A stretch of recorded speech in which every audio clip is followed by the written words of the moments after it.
Garry Lever, thank you very much for your time. I'm following you on social media. I really enjoy your no-nonsense approach to fitness, karate, and that you are one of the very few people who freely speak what they think without kind of worrying, oh, I'm going to upset people or not. You just, that's what it is. That's what you get. Thank you for Yeah. being here. Yeah, this should be interesting, man. Thank you very much for having me. I'm looking forward to chatting with you. I've been enjoying reading your book. Guys, if you haven't read, is it going to pick up or not? Where are you? Where are you? Well, I'm just gonna read it. Karate parting the clouds with empty hands. I really enjoyed your article, especially about the history of Okinawa and the kind of missing stuff from the Goju Ryu system. Also the methodology and the forgotten like eye training and stuff, which I had never been aware of. Yeah. So I highly recommend the book. But maybe we should start with the history because you started in Kyokushin originally, didn't you? Right, yeah. My very first system was Kyokushin Kai when I was 10 years old. And I trained in that system until I was 18, at which point I learned how to drive. Back then, we're talking like the 90s. So Terry O'Neill's Fighting Arts International was the magazine. I really enjoyed Mark Bishop's article in there about how he would train in Okinawa at the Jundokan. So I always had in the back of my mind that I wanted to travel to Okinawa. Kyokushin being my system, I knew that wasn't really a viable route for me, right? So it was the kata that I enjoyed from the Kyokushin system were the more Goju based one, the Seiyunchin, the Cypher, the Geksai series. Um, Um, so it's kind of a logical progression for me to try to find almost the source of those kata, which led me down the Goju path. mhm. So once I was 18 and was able to drive, I found myself a Goju Ryu dojo that was linked to the Jundokan, which is the dojo I wanted to train at in Okinawa. And then began studying there. And then, eventually the course took me out to the island itself. So why Judokan? Because there's so many branches now of Goju Ryu. Why the Judokan? It was literally because of Mark Bishop's articles. All That right. that was the reason. You remember the book Okinawan Secret Style, Yeah, was yeah, it? yeah. The black book, right? Um, I just really enjoyed reading about Miyazato Sensei. I enjoyed reading about Mark Bishop's experiences at the Jundokan, and I just planted a seed there. Back in that time, it was different. We didn't have so much access to information like we do now with regards to the Mhm. internet and Google, and we're just spoiled these days. But back then, the only sources you had were books or monthly magazines, and I just look forward to reading these magazines in Combat, Fighting Arts International. So really, the only dojo I really knew was Jundokan, and then I was kind of further swayed towards it again because of Mr. Bishop's bias in his writing style, whereby there was some sort of derogatory comments made about other schools. So in my young 18-year-old mind, it was, oh, but Jundokan must be the place. I'll go there. So that was the only reason. If I knew more, if I had access to more information, maybe I would have took a different route. But at the time, the information I had, Jundokan was the place for me. It's funny how pretty much all martial artists and martial arts have a bias. My teacher was in Kyokushin. I never been in Kyokushin, but that mentality, we are the best, our system is the best.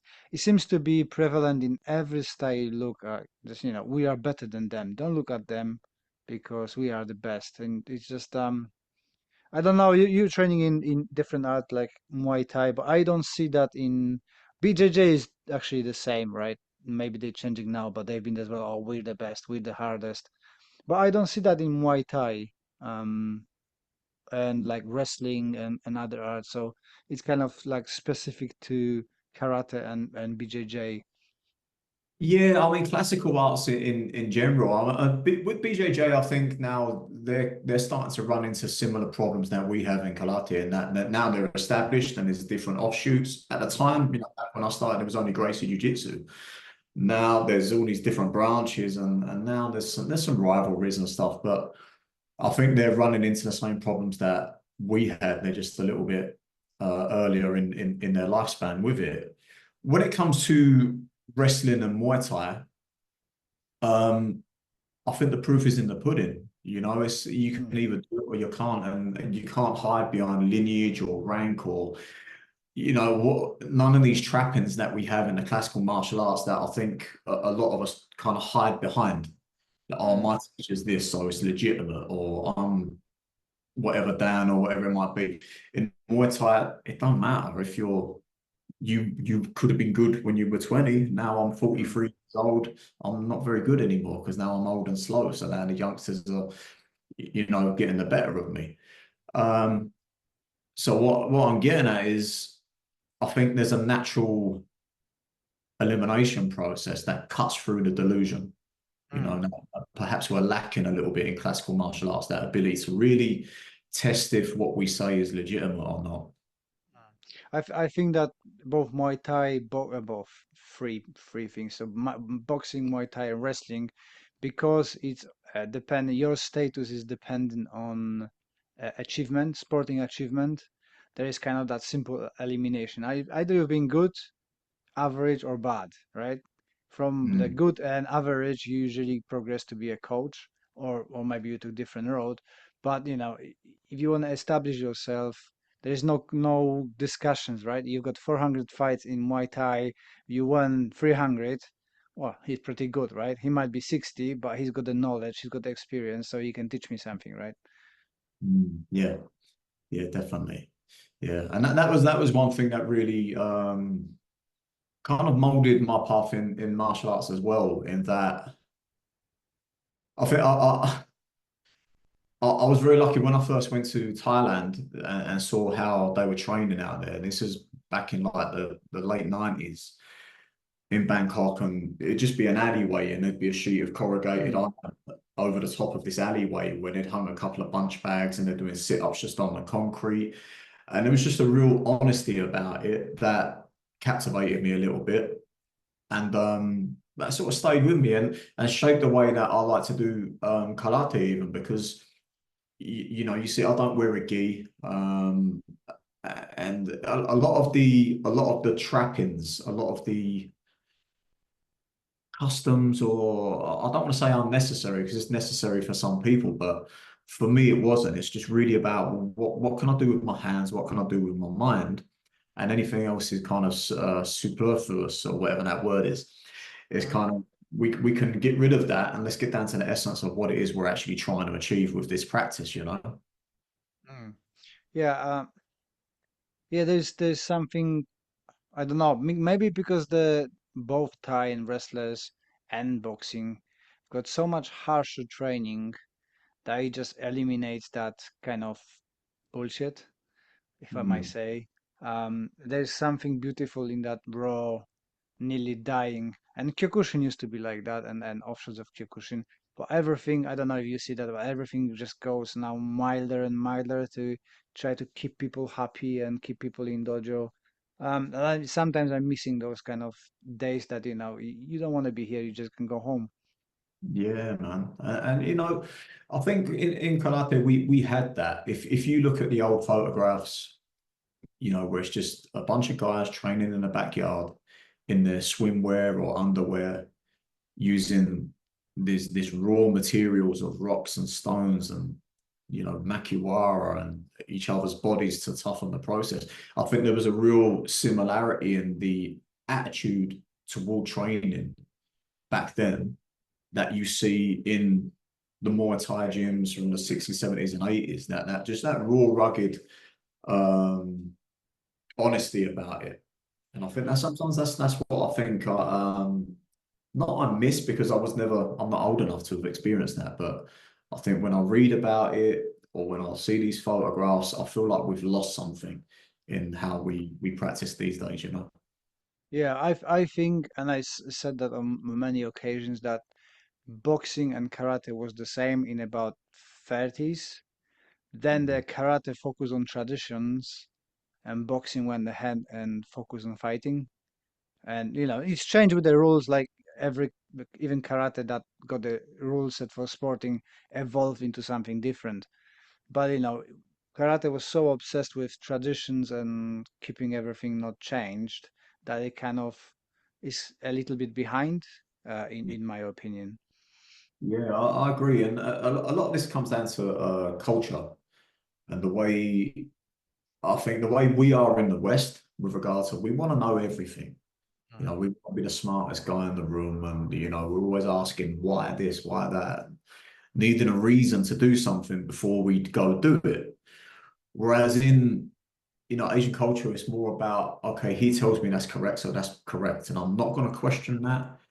I'm just going to do as I'm told. I'm going to blindly follow, and I will never dare question authority, certainly in a Mm. dojo environment.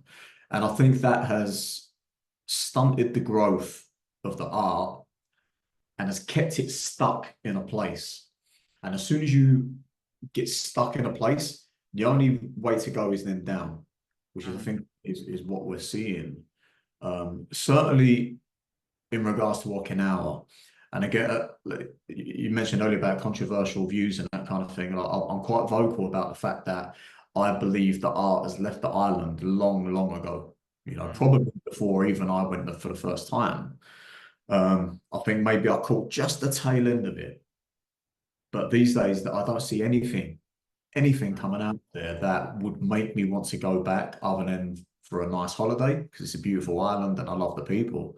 But with respect to um, learning the art, I now think it's left the island and there are pockets of what could be found now elsewhere in the world, whether it's UK, the US, elsewhere. I think it's left the island a little bit, unfortunately. Yeah, I've got a feeling that when you go into Okinawa, it's more now touristic. So like, I don't know what in UK can be measured, but in Poland, all the traditional outfits and stuff like that, right? You're going for entertainment. And I don't know, do you know Akemi Lucas, the kosher Japanese, Oh yeah. yeah. So she's one of the, top artists, and she said to me on one of seminar, "Oh, it's very nice that you're doing all this traditional stuff because nobody does that in Japan anymore." So, everybody's about McDonald's and stuff like that. And I think that's the evolution of the country, right? Everybody wants to have a better living, and if they can make something a product, it's a natural path to do it because you can have a better living. So now when I see people going in, it's like a customary, or you have a black belt, have it done higher. There you go. You visited us. We appreciate it. Here's your certification. Um, I know it's kind of sound rude, but I think that's what it is, right? Yeah, I agree. And I think it brings up some good points as well about how the culture is shifting in that, if you are a young Okinawan male or a young Japanese male, or whatever it might be, and you have the opportunity to learn this classical system, but on the other hand, you're watching one championship where they're Exactly. handing out 100 grand bonuses for knockouts. It's like, what way are you gonna go? You're gonna go wear a Mm, karate gi, or are you gonna try and get in one championship or the UFC? So or play baseball or whatever sport was more popular over there at the time. But I think, man, I don't want to sound too pessimistic, but this I don't see a great future ahead because I don't see the next generation coming through. Certainly in Okinawa, at least. mm, Once you can call it a golden era, perhaps, but once you have those first generation students start passing away, the likes of Miyazato Eiichi, Yagime Toku, Toguchi, all these guys, once they started passing away, the tier underneath them, mhm, now they're starting to go as well, and there's nothing below them, mm. you know. Again, in my opinion. I think for me, I think that now when is that, you know, 20 years, 30 years of MMA dominating stuff, now it's BJJ. I think the Karate 10 will be again when those people gonna be older and realize that you cannot do MMA when you're 40, when you're 50. They're gonna start looking into those who wants to keep doing exercises and stuff. And I think they're gonna be looking into traditional system just to keep their mobility, meditation, kind of fascination with the East.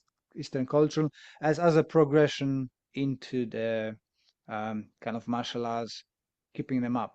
I think when the people start realizing that, oh shit, I can't do any more punch bags and fighting, I need to find something else. I'm gonna have a Tai Chi, I'm gonna have a karate, I'm gonna have a Kung Fu or something else. So I think that's how it's gonna happen. But Yeah, I probably, hope so. I hope so, man, because I think that's where the real value in it lies.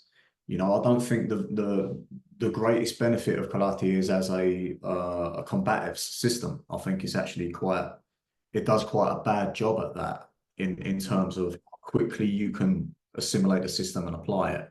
I think mm, we're quite slow in our teaching process with that. But that said, I think the teaching process done right can really help with longevity of practice, mm, which really is what it's about. The thing that really did jump out at me about Okinawa was the amount of old people still training. So a lot of my mm, teachers out there were in their 70s, 80s. One was even in their 90s, and they'd still be at the dojo, still training, still be there every day, still very mentally sharp, still happy with life. And that for me, that was more the goal than trying to get good at fighting or whatever it might be, because that's such a small part of it. mm, Uh, and maybe we don't do enough of a good job of promoting that. I know you do with the sort of stuff you do with your Taiso program. I think that's something really good and something that karate was used for in Okinawa was to try and, improve the mm. quality of life for many people. I think Mark Bishop was writing in one of his books that the Okinawan karate was every session was followed by anma massage. So Mm. you have that we do in training, and then we do that longevity and relaxation and massaging and stuff. And I think it's kind of again similar to Muay Thai, right? Because after Mm. Thai sessions, you've got that deep massage that helps you recover and stuff. And I think that was kind of a one system in Okinawa as well. I don't have any proof of it, but I studied Yumeho, so it's like chiropractic from Japan, and it relates so much, in my opinion, towards karate and especially the pressure points. So I don't believe so much in pressure points as a Kyusho Jitsu.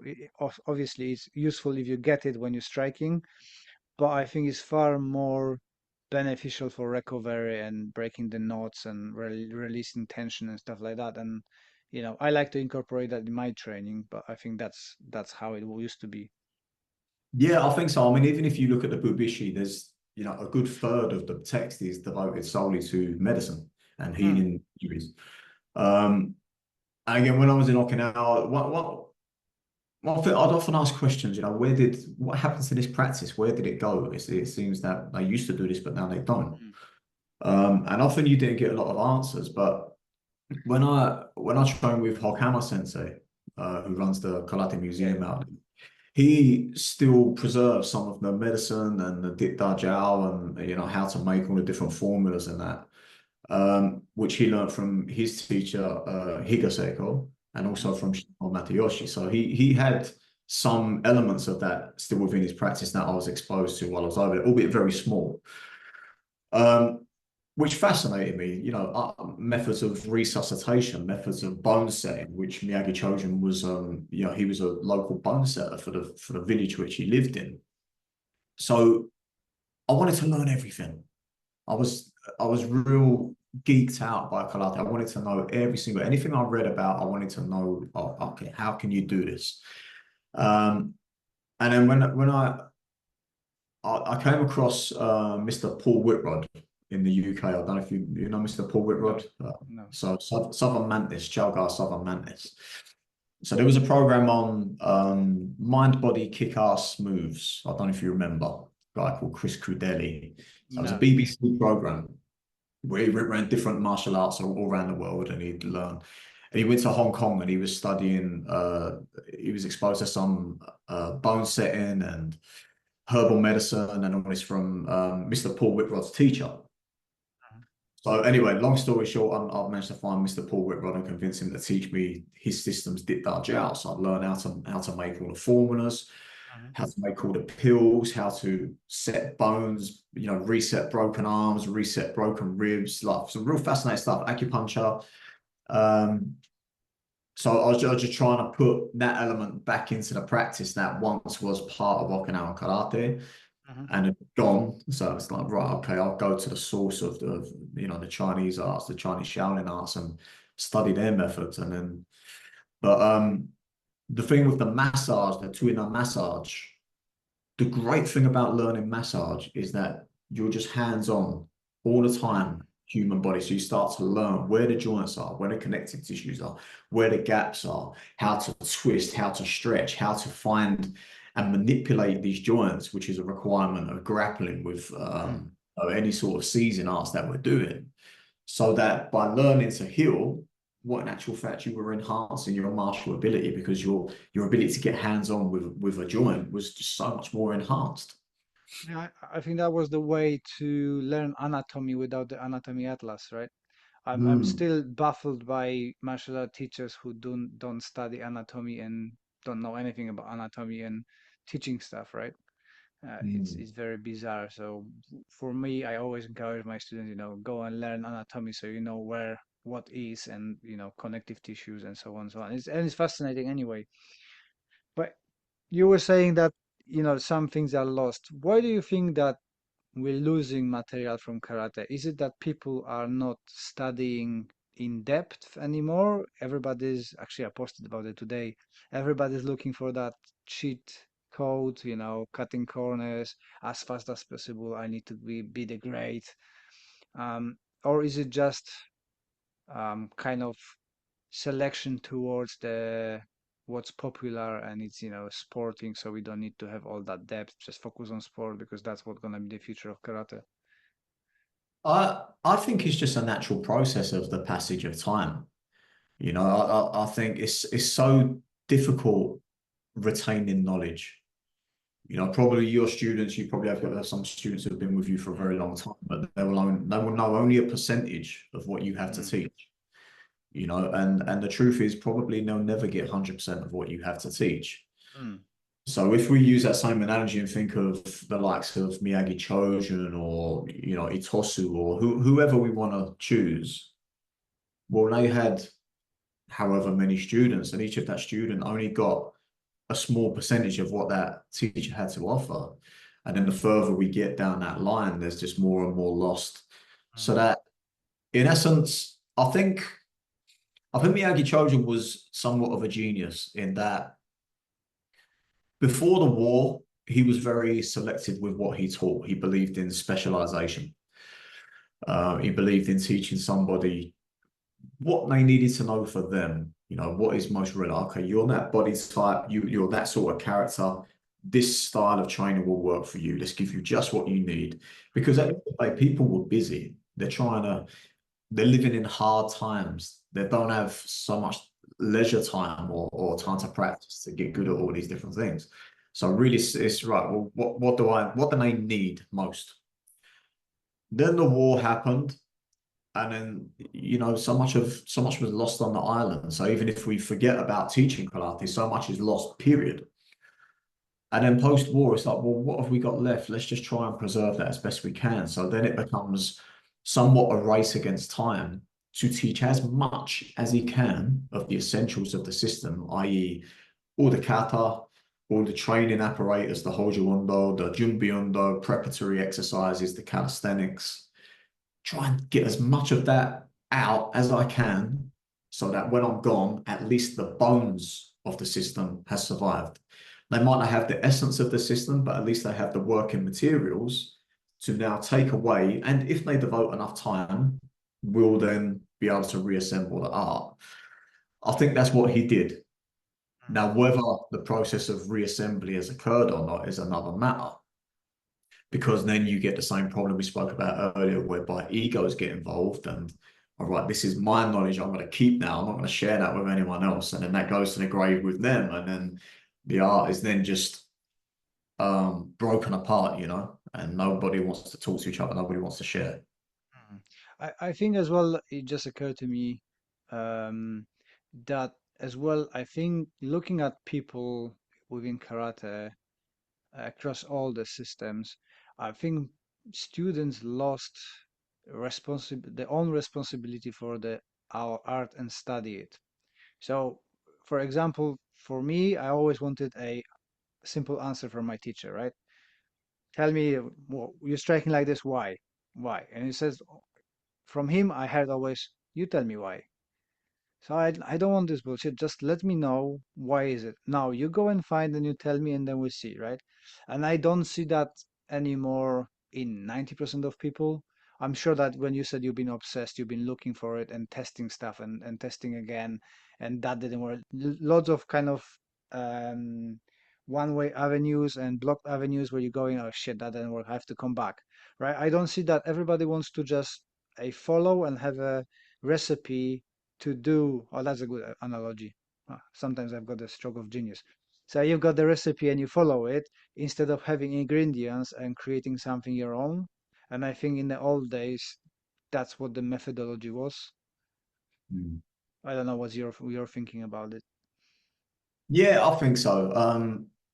That was certainly my experience learning under my first Goju teacher, Richard Barrett. He would never answer a question. He would only ever answer a question with another question. Mm, So there's an expectation that you would go and research and find out yourself.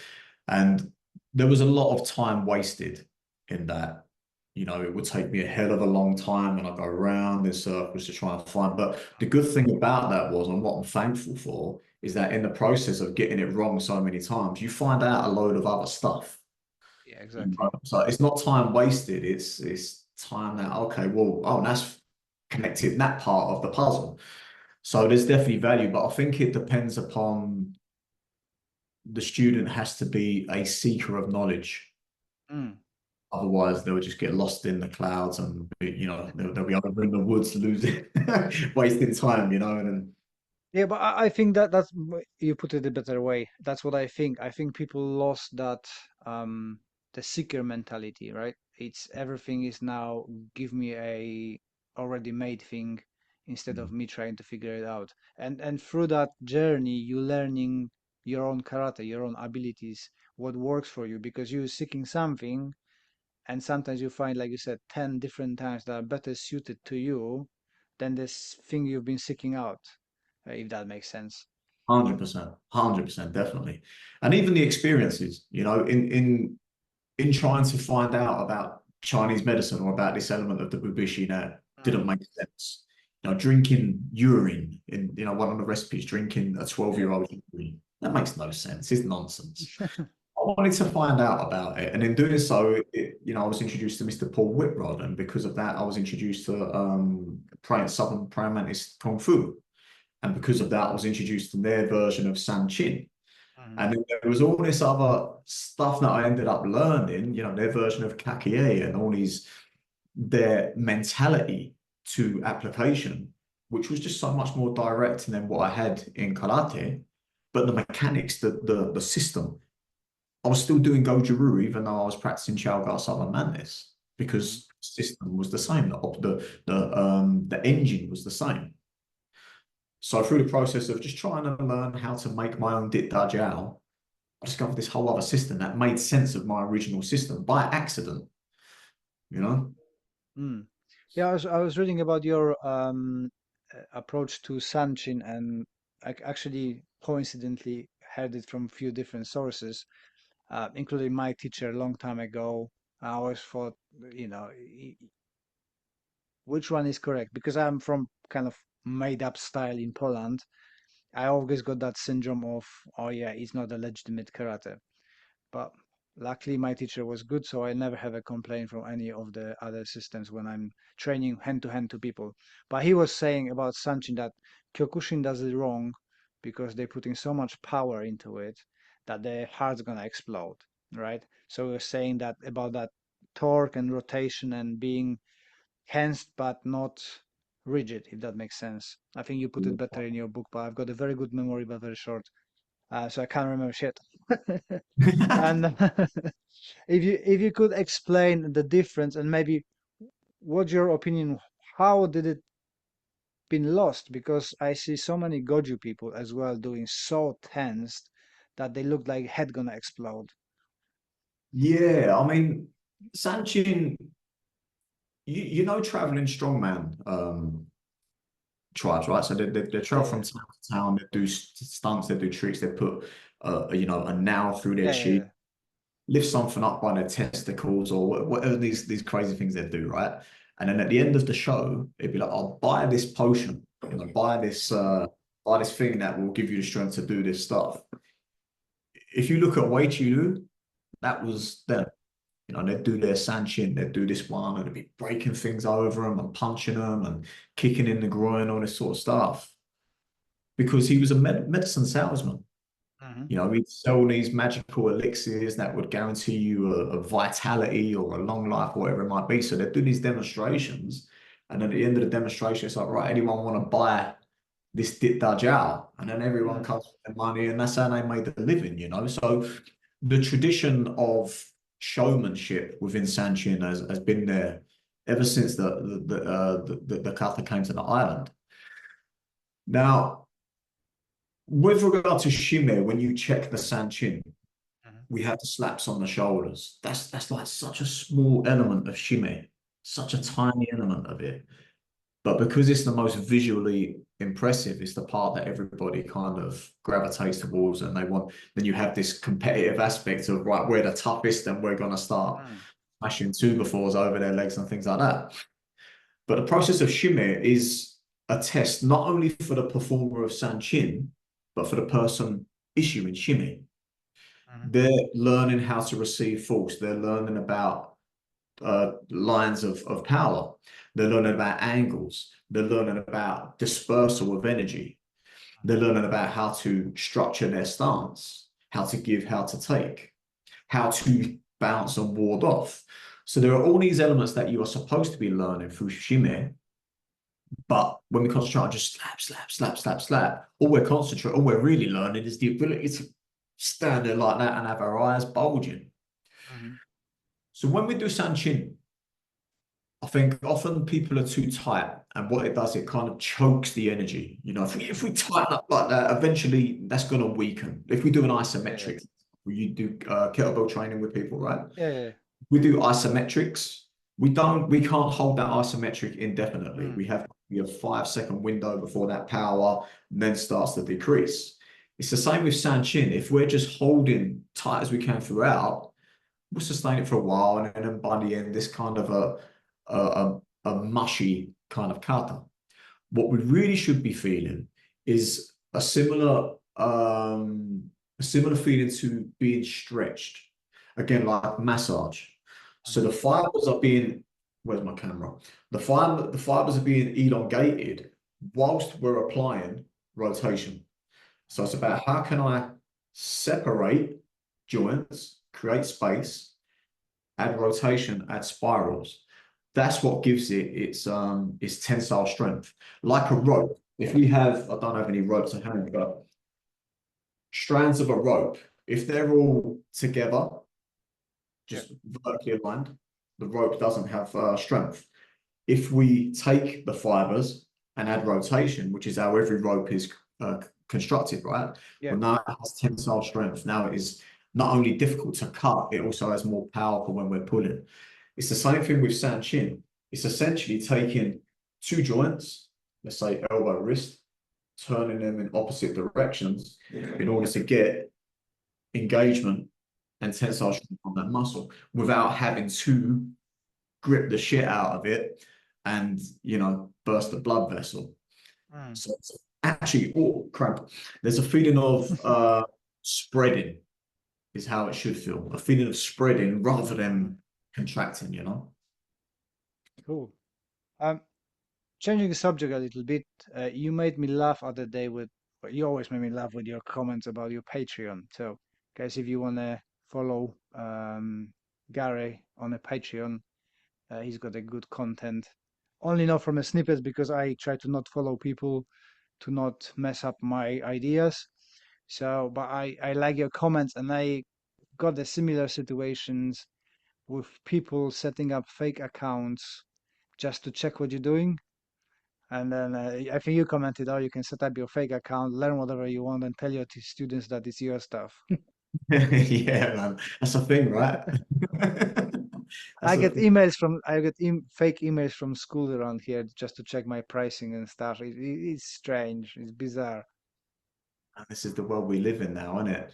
Yeah, the anonymity provided by the internet now has changed the art, man. It's changed all human interactions. Mm, So yeah, elements of trust are being eroded. But yeah, you know, we get that a lot, and you know, and then you'll see maybe you put out a video, you probably had it yourself, you put out a video, and then a couple of days later you'll see almost word for word and that same thing appear elsewhere, you know. yeah. Um, which, you You know, know, sometimes there's coincidence because I had a few times like you've been doing Seipai for quite a long time, and I just look at it and shit, I've got the same, I'm doing the same kata, and now it's gonna be looking like I'm copying you, right? But it was just pure coincidence because I was teaching the seminar. I had a lot of footage. I thought I need to do something with it. So, but Gary's doing as well, so it looks like I'm copying you. man, it happens all the time because you know I train strength conditioning. The amount of times Mm. I've taught a session that morning, and then you know I'll look on Instagram or something, and it's just you know a big name in the industry will be doing Yeah, something very very similar that same day, and you're like, oh man, everyone's gonna think I copied him, you know. yeah. But copying a good stuff is not a problem. It's just copying the shit stuff. That's the problem. Yeah, good point. As well, I wanted to reach another topic that we talked a bit on messaging about well, that doesn't work on the streets thing. And I think I love to talk to people like yourself who've got the real life experience. I don't have that real life experience. I had two fights in my life, one won, one lost. So I avoid telling my students that something gonna work. I don't advertise my stuff at all as a self-defense because compared to people from military, my friends from police, people like yourself who've been in like special units, or students who've been. I had one student who joined in the prison service, and he come up from there, and his approach completely changed. So I kind of again feeling that I don't have the experience to talk about self-defense. But you got a lot that, right? That wouldn't work on the streets. How does translate to your experience? You know what? Most of the time, I agree with Mm, what they're saying. I just don't like the way they're saying it. mhm, That makes sense. So most of, you know, we need to sort of like accept that we are practicing a martial art, the art side of it. So there are certain things that we do that are questionable, should we say? mhm, And the process of learning art, sometimes we can waste time on, you know, we've got a million and one different ways to deal with a wrist grab or whatever it might be, right? But not everybody's learning martial arts to get good at street fighting, yeah. you know? And I think once you have a good foundation in that you have good power generation, you trained your mindset to be able to inflict violence upon someone else as fast as possible, which is the main thing. Mhm, Without everything else, have fun with your art, explore with your art, ask your questions, you know, and experiment, which really is what we're about when we're teaching application. Some of it we know is probably bullshit, mm, but we do the best we can with it. And, you know, if we're trying to explain this particular section of a kata, then we'll give some different options for that in a walkthrough pace so that people can learn and see the nuance of it and the technique. But the problem is that it doesn't matter what you do, there will always be an answer for it. mm, You know, I could have the most, put it this way, if you put out a video tomorrow saying win any fight with this technique, and or it's just a you know a right cross to the jaw on one of your students, and you just knock them out cold. You know, you mhm, preempt hitting them, knock them out cold. Great demo, great demo. No one can say that don't work in the street. mhm. What's like? You don't need to do an instructional for that. Yeah. Stand in front of the heavy bag, punch the shit out of it, train your aggression, train your power generation, train your mindset. That's job done. Mhm, And again, it's one very small part of the practice. So even though, yeah, I agree, or that wouldn't work on the street or whatever. Okay, it wouldn't, but probably I'm not going to use that apart from a very specific situation if I'm put Mm, in a particular situation. And this is the other thing that we need to appreciate, that not everything goes to plan. So that preemptive strike may fail. We may fall into clinch range, and now we end up in a headlock or on our back or whatever it might be. And that's where kata really excels, because through the process of performing a kata, we are put into so many different body shapes, positions, frames, structures. And in being put in these structures, the body starts to download the information it requires to get out of these bad situations. Application provides context with a partner so that we can visualize something. We can see, all right, the body parts are here, and we have the ability to now form better plans in our mind while we are mapping this process of performing kata. But the kata is the practice. And mhm. I think a lot of us gravitate towards the application as the practice. But when we're training with a partner, we can't go 100%. We can't even go 50% if we still want to go to work tomorrow. Even if we put the bogu on, we put the head guard on, we put the MMA gloves, the gum shield, we still can't go 100%. When I No. train sparring and a Muay Thai, 50, 60% tops. When we do BJJ, you can argue probably that's the most intensity you can apply in a Mm, training environment, in a grappling, right? Where we can go maybe 80%, 90%. We're still not going 100%. sure, The yeah. only time you can go on 100% is against a punch bag that doesn't care, or in your kata, which is what the kata's for. So yeah, so when you're dealing with it would never work on the street, it gets tiring, because we know Mm, we know there's always an answer. What if he does this? What if he does this? Well, yeah, I'm not going to just stand there and let him do that. If he does this, I do something else. But the conversation becomes tiring. mm, yeah, definitely. To be honest, since I start actively conversating with all my trolls and being polite and never get emotional, I don't get any trolls now. It's very rarely when I get a troll. It's I just like really, they sense it. Oh, he's gonna be not giving up. Yeah, I've got a policy. My wife keeps saying, "Oh, you should leave it alone." If I leave it alone, they're gonna go to somebody else, and somebody else might be more vulnerable, right? I've got Danny in my club who is autistic. He's got a very big channel on the TikTok, and he's dressing up as a Mickey Mouse, and that's his kind of um, pastime. Plus, he does games. Plus, he does karate, and a lot of people. And he used to get really, really upset by all the comments, negative comments. So if I can cure somebody from being a troll through my commentary with them and taking jokes and being polite, they will not have time to go and pester somebody else. So I kind of developed a thick skin on that, and it doesn't bother me at all. But there's lots of people like that outside. So yeah. yeah, Um, that's a good thing, man. That I tend to take the approach of fire and forget now. I don't really respond to comments and stuff. I don't like social media, and I really I'm actually quite introverted. I don't like putting the content out and having to be on it all the time and that kind of thing. But it's the only place I teach now. I don't teach karate publicly anymore. So the why, only why, why, why is that? um, I guess maybe you could call it broken-hearted.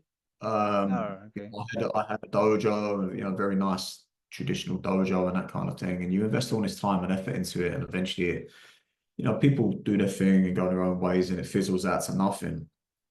And then after that, it's like, you know what? I'm tired of teaching Geksai. I don't want to ever teach Geksai again.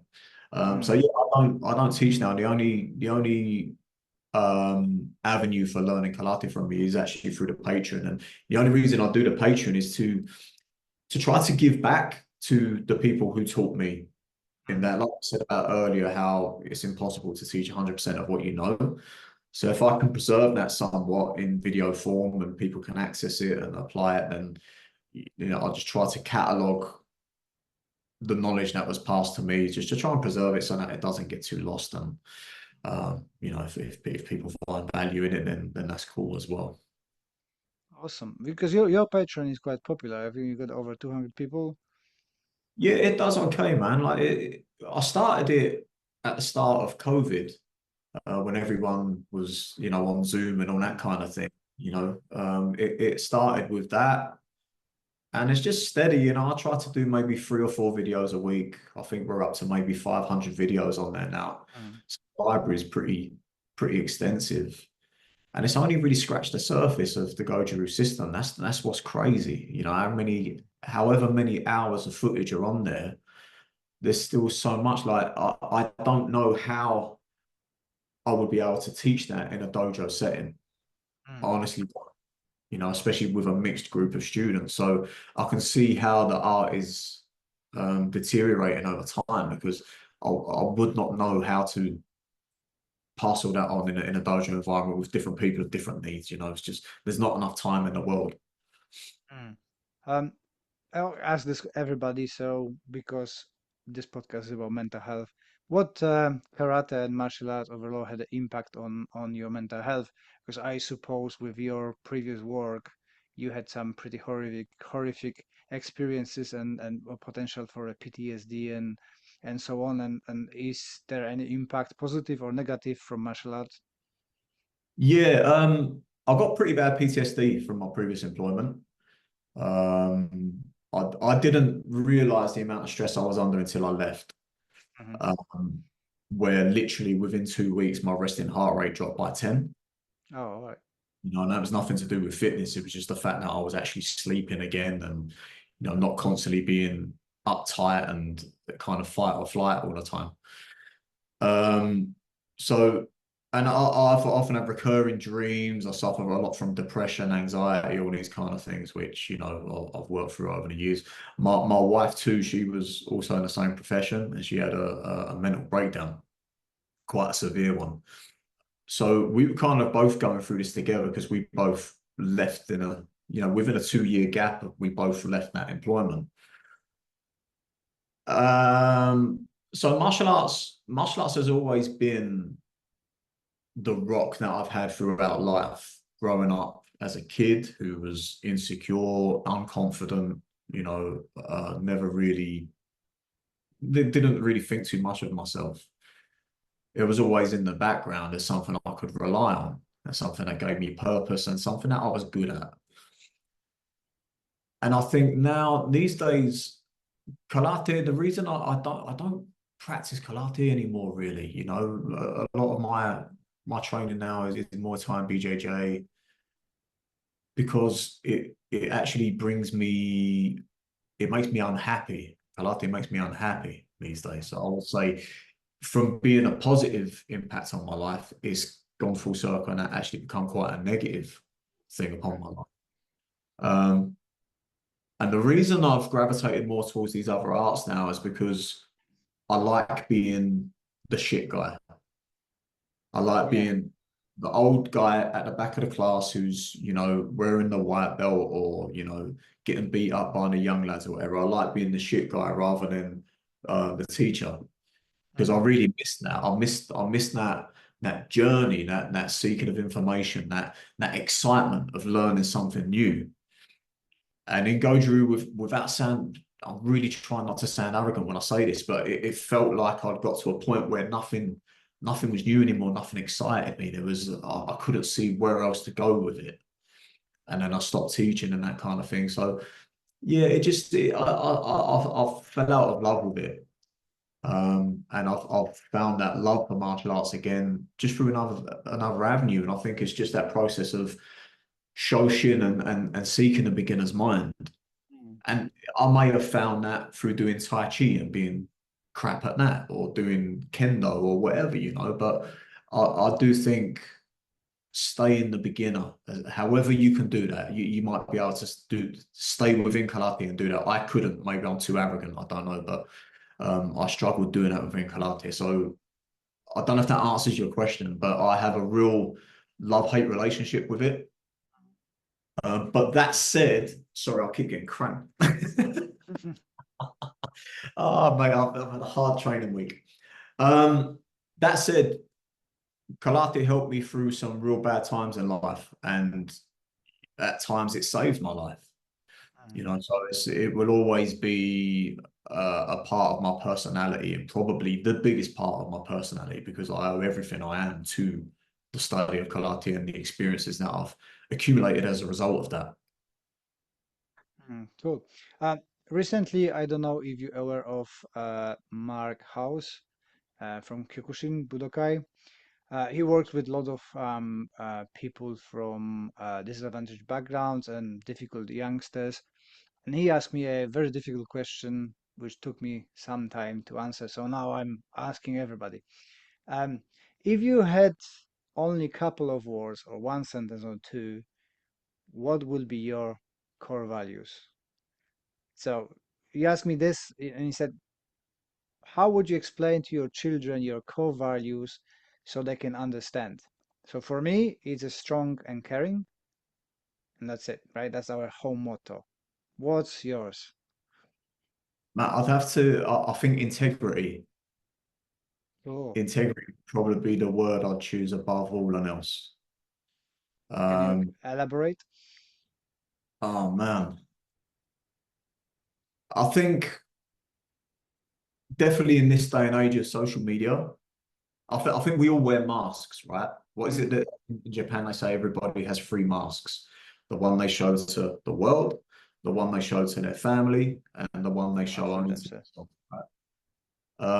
And I think we have that, but now I think we have so many different masks. That third layer of mask now is 5 or 10 different ones that we can place on. You know what I mean? And I think there's a kind of a lack of authenticity anymore in that, because we're exposed to so much information these days. It's not even intentional. We take on elements of everybody else, everything else that we see, and we wear it like we've gone into a charity shop and just put everything on that we can find. So I think for me, integrity is actually about stripping off, discarding everything that ain't real, everything that ain't true, getting rid of all that stuff so that you can actually present yourself as authentic and not caring to the point of being rude, but I think we'd probably be a little bit better mental health if we said what we felt more often, you know. Oh, for sure, And 100%. even now, I mean, like the political climate of the UK, the US, like everyone's so angry with each other all the time, and I don't think anyone's really being their true selves. Everything's just sound bites that we're repeating from everything else that we hear all the time.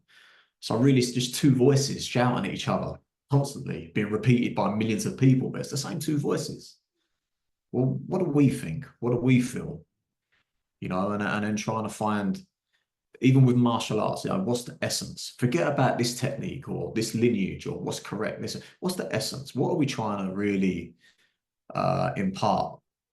Yeah, I think that integrity for me would be, I only need one word. Cool. Excellent, excellent. Um, I want to ask you something else, and I don't want to sound rude, but um, let's put it that, as you said, you had to shut down your dojo, so you're kind of on a side of the failure. But then you jumped up and have a massively successful, at least from my point of view, fitness gym. What have you Hmm. done differently? You would think that it's pretty much the same application, same advertising, same teacher, but karate didn't click, but yet the fitness clicked straight on. Well, it's not straight on. I don't want to say that you just went, okay, 50 people. It's hard work, I Man, understand that, but what was different?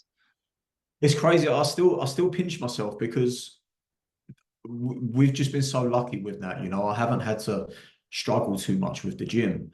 And the crazy thing is that the way I teach strength conditioning and health, what I'm doing is teaching karate at the end of the day. It's different Hmm, exercises, obviously different protocols, but the essence of how I teach is the same thing. But it clicks hmm, with that particular audience. With with with karate, I think truthfulness and integrity sometimes can be seen as threatening. Hmm. right? And that it threatens the hierarchy or the structures that people build around their status and their dojo and stuff like that. So in the martial arts, I was kind of to be avoided a little bit because pain in the ass. But with the health and fitness industry, everyone knows everyone's full of shit and everyone's lying to them and trying to get them to buy something. So when you come across as actually being truthful and having some integrity, I think that people warm to that a little bit more in that particular environment.